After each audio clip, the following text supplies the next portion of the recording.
very divisive in Slovakia. It's divisive within the EU. So it's not surprising that that this sort of event might take place because it's a very unhappy country at the moment, Slovakia. Not just on this basis, but on the basis of how the country is going in general towards a more authoritarian future or a more conventional West European sort of future. And on that point, this is my video update on this Wednesday midday, May the 15th. Let's talk about some news, and let's start things off with a clown world.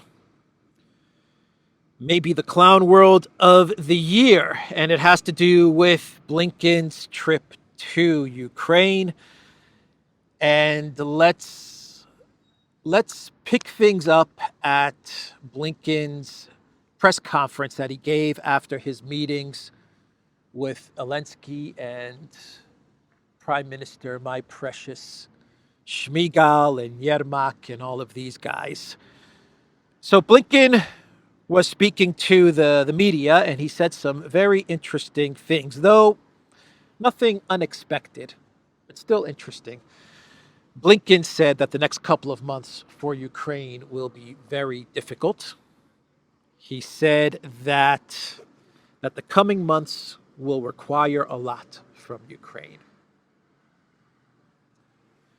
What Blinken was getting at is that Ukraine needs to mobilize everybody that they can mobilize, everybody that they can find, and they need to continue to fight the Russians, fight Russia on behalf of the collective West. That's basically what Blinken was saying, though Blinken did say that weapons are on their way. Hold tight, Ukraine, because weapons are coming, and maybe, perhaps, possibly, the weapons will help stop the Russian momentum. But for the next couple of months, the collective West is going to require a lot from Ukraine. So that was his message. I would say that was his main message to Ukraine. Blinken said that victory on the battlefield will not allow Ukraine to become part of Russia, and victory in the war against corruption will not allow Ukraine to become like Russia. So keep on fighting, Ukraine, until you achieve victory, which you will never achieve, but keep on fighting because you don't want to be a part of Russia and you don't want to be like Russia, according to Blinken. And Blinken also said that elections in Ukraine will take place when all Ukrainians can vote. So long as Russia holds territories, there will not be an election, even if there is a long-term ceasefire or peace. So there are a lot of rumors that on May 21st, when Zelensky's presidential term is over and he becomes the illegitimate clown puppet dictator of Ukraine, that there are certain factions in Ukraine that might be interested in a little bit of a regime change, of removing Zelensky. I've heard Budanov's name pop up as someone who might be interested in taking over for Zelensky. Poroshenko has not hidden the fact that he wants to take over for Zelensky. So Blinken rolls into town, and it seems like Blinken's message was that for now, the collective West is going to stick with the man in the green t-shirt that plays the piano with his pee-pee. That appears to be Blinken's message. Blinken also talked about confiscating Russian assets. He said that the Russian assets being held in the United States will be given over to the Zelensky regime. Maybe they can be used to build up fortifications at Kharkov. I don't know. Just saying, but it's only $5 billion that that the U.S. has in Russian frozen assets, that the U.S. plans to steal in Russian frozen assets. But Blinken did say that the G7 and the U.S. is partners and allies, their vassals, are trying to find a way to seize the $200+ billion in frozen assets in Europe being held by Euroclear. So they're still trying to figure out the legal loophole to stealing those Russian frozen assets and handing them over to the Zelensky regime. And 10% for the big guy. So that was Blinken's message pretty much. That was it.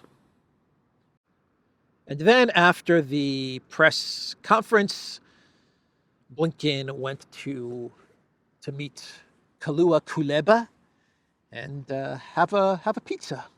That's right. They went to a pizza pie restaurant because according to Kuleba and Blinken, the last time Blinken was in Kiev, they had dinner at an American fast food joint known as McDonald's, Mickey D's.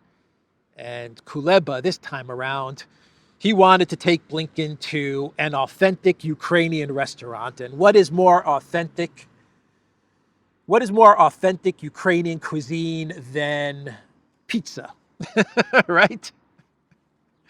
So they met up at this pizza joint, which according to the foreign minister of Ukraine is run by war veterans.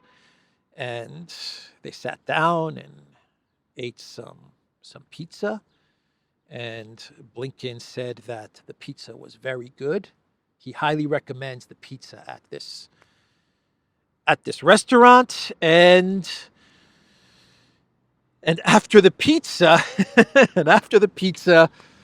they decided to hit a bar in Kiev and listen to some live music. And wouldn't you know it, Blinken decided to join the band up on stage, and they sang Neil Young's "Keep on Rockin' in the Free World." Yep, that's right. And C-SPAN recorded it. The New York Times reported on it. And the clip of Blinken playing guitar, singing "Keep on Rocking in the Free World" went uber viral on social media. Keep on rocking in the free world. Oh boy, what to say about this? What to say? What to say? Where do I begin? Or do I need to say anything about this? Ukraine's defenses are collapsing. The fortifications in Kharkov, non-existent. Or actually, there are reports saying that the fortifications in Kharkov were indeed built. They were just built in the wrong place. I don't know. That's what some news reports are saying. And Russia is advancing in the north. They've opened up another front. So now we have 4 fronts. There are a lot of reports saying that soon we will have 5 fronts. Another front will open up in the Sumy region. So we will have Sumy, Kharkov, the Bakhmut direction, the Avdiivka direction, and the South Kherson direction. Ukraine is trying to scrape up reserves to send them to Kharkov, as reports are coming in that the Russian military, they are in the city center of Volchansk, which is 70 kilometers from Kharkov. And I've read other reports saying that the Russians have now reached 17 kilometers outside of Kharkiv, which means that artillery is well within range of Kharkiv city. So all of this is happening in Ukraine, a complete meltdown on the front lines. Ukraine's military is unable to stop the Russian advance. The Ukraine economy is in in a horrible, terrible state. Hundreds and hundreds of thousands of Ukrainian lives lost or injured in this conflict. And hundreds of billions of dollars given to Ukraine and unaccounted for. No one knows where all that money went. And Blinken is having pizza and singing "Keep on Rocking" in the free world. And the pizza and the music, that was all set up ahead of time. Now, who in Kiev or who on Blinken's team that handles PR and media thought it would be a good idea for Blinken to go get some pizza and for Blinken to get up on stage and sing Neil Young's "Keep on Rocking" in the free world? I don't know, but it was all planned ahead of time. Nothing was spontaneous about any of these things. There was no spontaneity involved with the pizza and playing guitar on stage and singing the Neil Young song. There was nothing spontaneous about it. They had the song picked out. Everything was planned ahead of time. The security made sure everything was okay for Blinken to go up on stage. And they thought "Keep on Rocking in the Free World" was just the right song to sing. Not one person in Kiev or on Blinken's entourage bothered to research the song, to try and understand what the song was about, and maybe to read the lyrics. No. They thought that the message, "Keep on rocking in the free world," that's all we need to know. That's all we need to say. That's all Blinken needs to sing. We just need him up there. We need C-SPAN to record Blinken singing "Keep on rocking in the free world." We want those words coming out of Blinken's mouth. Keep on rocking in the free world, because that's the message. Ukraine being the part of the free world, and to keep on rocking. Keep on fighting Russia for the free world, right? That's the message that they wanted to get out there.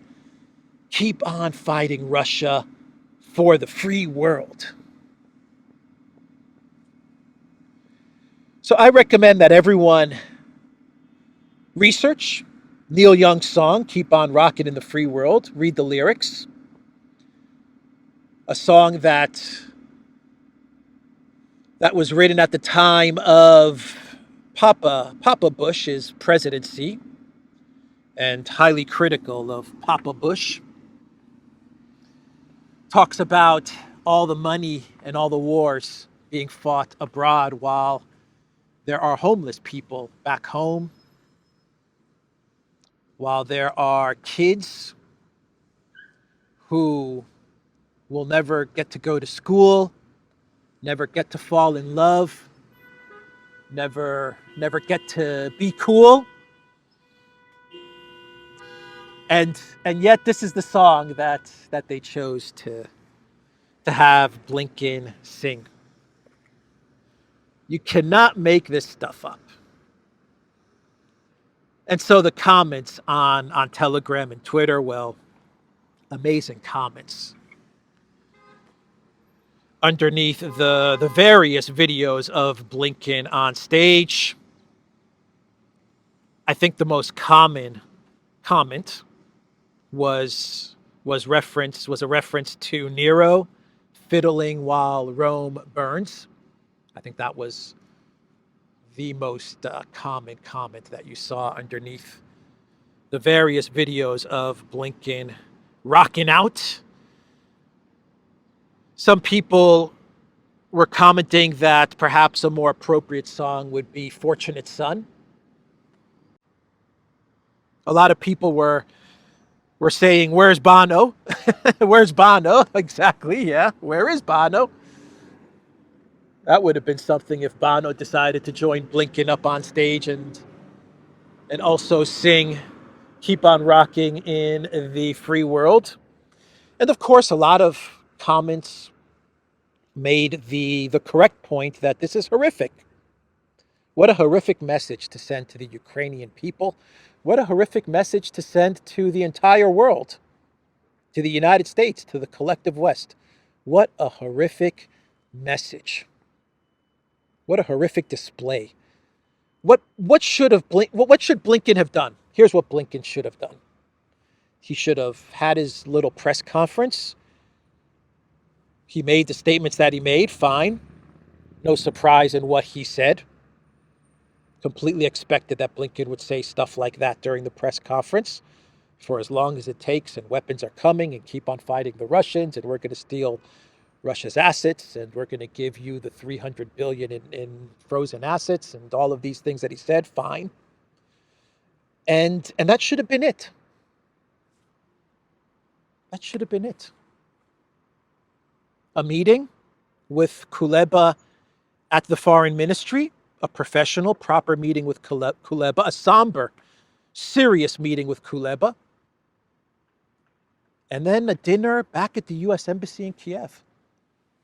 That should have been the trip. That should have been the itinerary right there. Blinken should have gone there and shown that the Biden White House is serious, is professional, and is very concerned about what is happening in Kiev. Is it that hard? I mean, is this really that hard? I mean, my God. Oh, man. Oh, man. It just, oh, boy. So that was Blinken in Kiev. And it's going to be very difficult to top Rockin' in the Free World, Antony Blinken, as far as Clown Worlds of the Year goes. But you know, we have a lot of time. We have a lot of months ahead of us. So who knows? Someone in the collective West, and it is going to come from the collective West. Someone in the collective West is going to top Blinken's antics. No doubt about it. So Yermak yesterday, he came out with a statement and said that Yermak, being the entertainment lawyer of Zelensky, he came out and said, yeah, we absolutely should get the 300 billion in Russian frozen assets handed over. And not only should we get the 300 billion, but it would be proper for all the NATO member states to hand over, every year, to hand over 0.25% of their GDP to Ukraine. Yeah, that's what Yermak said. 0.25% of your GDP every year handed over to the Zelensky regime so that they can build more fortifications. It's never enough, and it's never going to be enough. 61 billion was just approved. And they're already talking about 300 billion. They're preparing a 10-year deal with the United States for funding of Project Ukraine. Even if Trump were to win, this would be a deal that cannot be broken. So they're preparing that. And Yermak is now saying, you know what, on top of the 300 billion, on top of the 61 billion, on top of the 10-year financing, let's have 0.25% of your GDP, America, UK, France, Greece, Turkey, because Turkey's in NATO, right? All the NATO member states. Let's have 0.25% of your GDP coming to Project Ukraine. For how long? Forever, I don't know. To the government in exile, 0.25% to go to the government in exile, if that's what what does indeed happen with Project Ukraine. So that was Yermak. Now Budanov, not to be outdone by Yermak and the craziness that is going down in Kiev, Budanov, he told the New York Times the other day, I reported on this briefly in my video update. Alexander reported on this in detail in his video update yesterday. Budanov told the New York Times that there are no more reserves. In an article from the New York Times with the title, Facing Russian Advance, a top Ukrainian general paints a bleak picture. Ukraine's forces are stretched thin and have minimal reserves to draw on, the chief of military intelligence, Budanov, said, in addition to shortages of weapons. In an interview with the New York Times, Budanov said, and I quote, "We have no reserves. The situation is on the edge." General Kirilo Budanov, the head of Ukraine's military intelligence agency, said in a video call from a bunker in Kharkov, "Every hour, this situation moves towards critical. All of our forces are either here or in Chasov Yar. I've used everything we have. Unfortunately, we don't have anyone else in the reserves." This is what he told the New York Times. And then a few hours later, a few moments later, you know, the image that a lot of YouTubers use. I think I've used this as well. I don't know, is it a meme or is it a sound bite? I think it's from SpongeBob SquarePants. I don't know. Anyway, a few moments later, Budanov, he tells Ukraine media that the situation in Kharkov is stable. The situation in Kharkov is not catastrophic, according to Budanov, and there are indicators pointing towards stabilization. So he tells the New York Times Collective West media that there are no more reserves. The situation is critical, bleak, a bleak picture. That is what he tells the Collective West. We need more weapons. We need more money. But to the Ukraine media, to the domestic audience, he says everything is stable. Nothing to see here. Move along. Move along. Move along. Nothing to see here. The Naked Gun. Remember in The Naked Gun when everything's blowing up behind Lieutenant Frank? Oh man, I forgot his last name. Frank Drebin. Behind Lieutenant Frank Drebin, everything's like blowing up. And Frank Drebin's like, nothing to see here. Move along, move along. That's what Budanov is telling Ukraine media. Everything is stable in Kharkov. When we know it's not. Everyone knows it's not stable. So that's Android AI Budanov. What does Alexander call it? Aggressive attrition. It worked. It worked because if Budanov is telling the New York Times that there are no reserves left, then there are no reserves left, or there are very few reserves. I've heard a number of 54,000, I think I read, or 56,000. That's Ukraine's reserves. And from what I understand, they are sending something like 17,000 to Kharkov. They're sending like another 20,000 to Sumy. And that's it. They've got another 10 or 15,000, whatever left. That's it. And that is why they are going to blockade. This is true. I've read reports that they are going to enforce a blockade on all of the cities in the east that Ukraine still controls, and they're not going to allow any military-aged men to leave. And they're going to go house to house and start to round up whoever they can round up and send them to the front line because what did Blinken tell everyone in attendance? At least what I think, my opinion. What did Blinken tell everyone in attendance in Kiev before he went out and started to rock out. He said, don't you dare collapse before the 2024 elections. I have no doubt that was the message that Blinken delivered. I have no doubt about it. So just round up. The mobilization law comes into effect on the 18th. So you round up whoever you need to round up, and you plug up whatever holes you need to plug up, and we'll try to get whatever weapons we can to you, and let's go eat some Ukrainian pizza. Where was Bono? Where was Bono? Let's move on, and what should we talk about? How about Grant Shapps, the UK Defence Minister?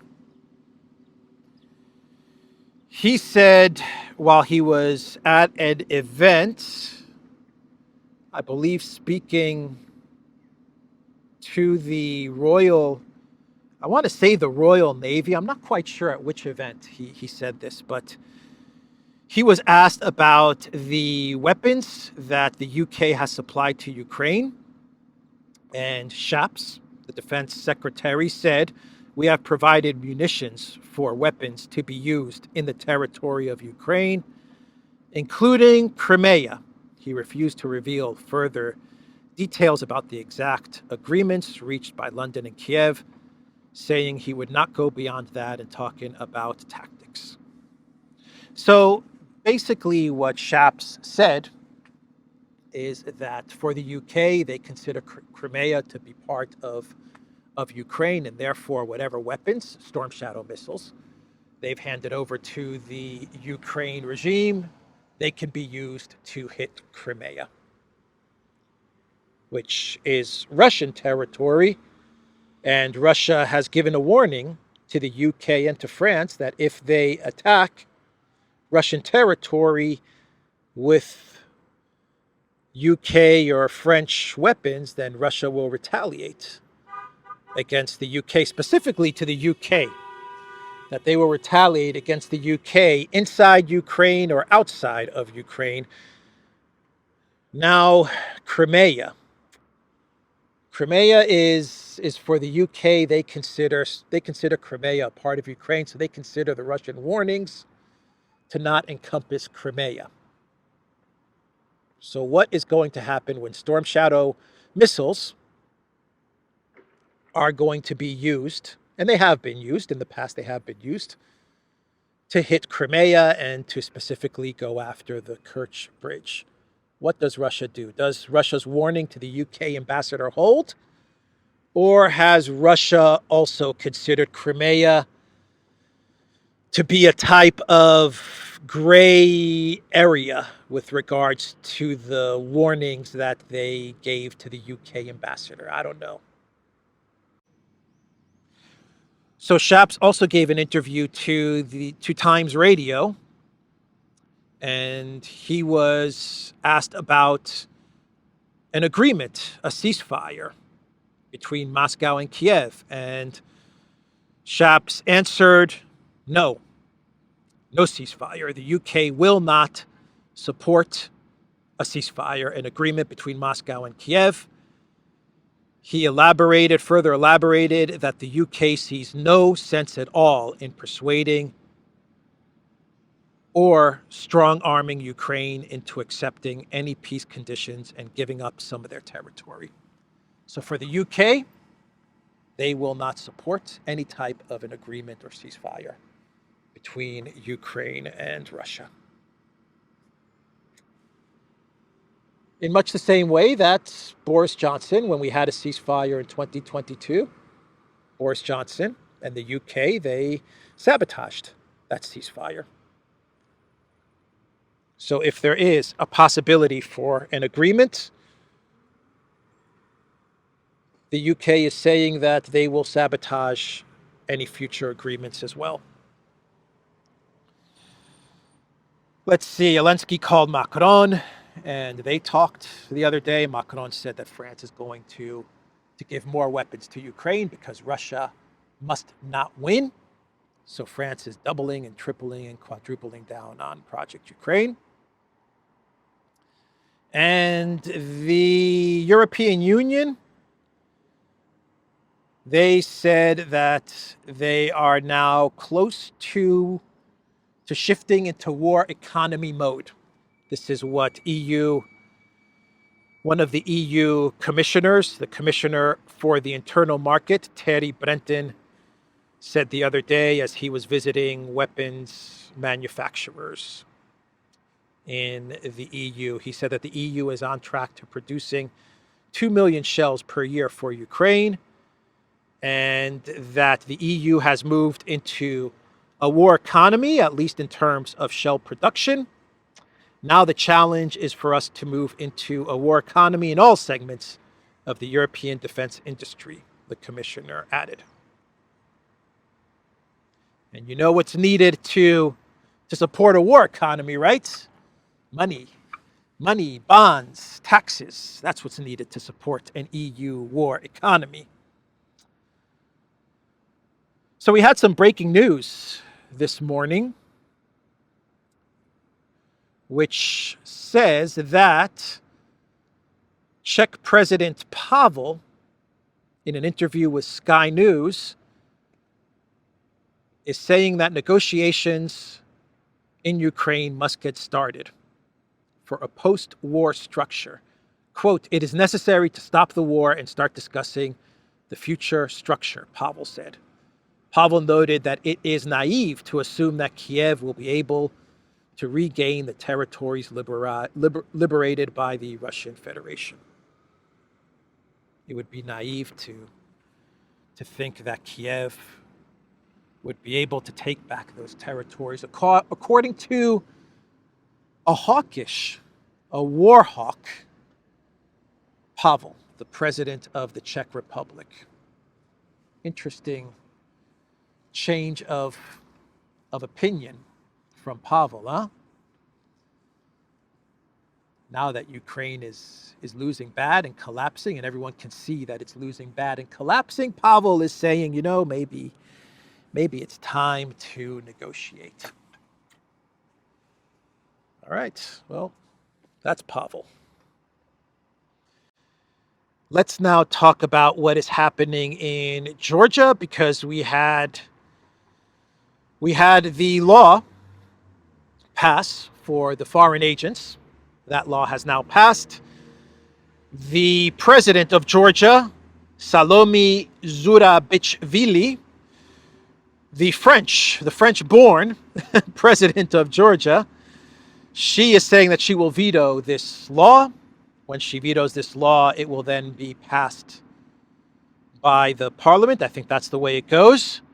Fully passed by the parliament or by the ruling party, and it will become law. And yesterday we had a whole bunch of EU politicians, German politicians, US government officials descend onto Tbilisi to send a message to Georgia that this law must not be implemented. And the United States has even threatened sanctions against Georgia if this foreign agents law is actually implemented in Georgia. Sanctions against implementing a law on NGO transparency. We cannot have any transparency taking place in Georgia. For the FARA law in the United States, that's good. The FARA law is good. We want the FARA law in the United States, but a foreign agents law in Georgia, bad. FARA law, good. FARA law in Georgia, bad. No transparency. That is undemocratic. It's undemocratic, according to the U.S. State Department, undemocratic to disclose where your NGOs are getting their money from. That's undemocratic, man. But in the United States, it's democratic. Anyway, here is what Assistant Secretary of State for European and Eurasian Affairs, James O'Keefe, said as he arrived in Tbilisi. I was very clear, and he met with the current government. He said, I was very clear that there would be consequences if the law were implemented as it now stands, O'Brien told reporters on Tuesday. Georgian Prime Minister Kobakidze has referred to this as coercion, but it is not. Georgia is attempting to join the EU and NATO. Those organizations have certain standards and certain referees that say what the rules are, and we simply want Georgia to continue to match those standards rather than deviate, he added. If the law goes forward and there's undermining of democracy here and there's violence against peaceful protesters, then we will see restrictions coming from the US, O'Brien added. Yeah, you don't want to be violent against those protesters, do you, United States of America, right? You don't want to show any violence against protesters, do you? But yeah, a lot of Newland Maidan cookie vibes going on in Georgia. Huh? I'm getting a lot of cookie Newland vibes. So let's get to some clown worlds. By the way, today there are reports that Surovikin will be meeting with Putin. He will be traveling to Moscow. He will arrive in Moscow, I believe, from Algeria, and he will be meeting with Putin. Interesting stuff going down in the Kremlin. So today's clown world, we'll make it a quick one. King Charles was presented his first official portrait as king, and well, you can see on the screen the portrait of King Charles. I don't know. I don't know. Is this trying to tell us something? Not quite sure, but King Charles did not seem too pleased with this portrait. I wouldn't be. If that was my portrait, blood red all over the canvas except for my face, I would not be happy with that portrait. Maybe the artist is, I don't know, maybe the artist is trying to say something. Who knows? Anyway, that's the video, everybody. TheDuran.locals.com. We are on Rumble, ODYSEE, BitChute, Telegram, Rockin, and Twitter X, and go to the Duran shop. 15% off all merch. Use the code, I believe the code is GetReady15. I will put a link for it down below as a pinned comment.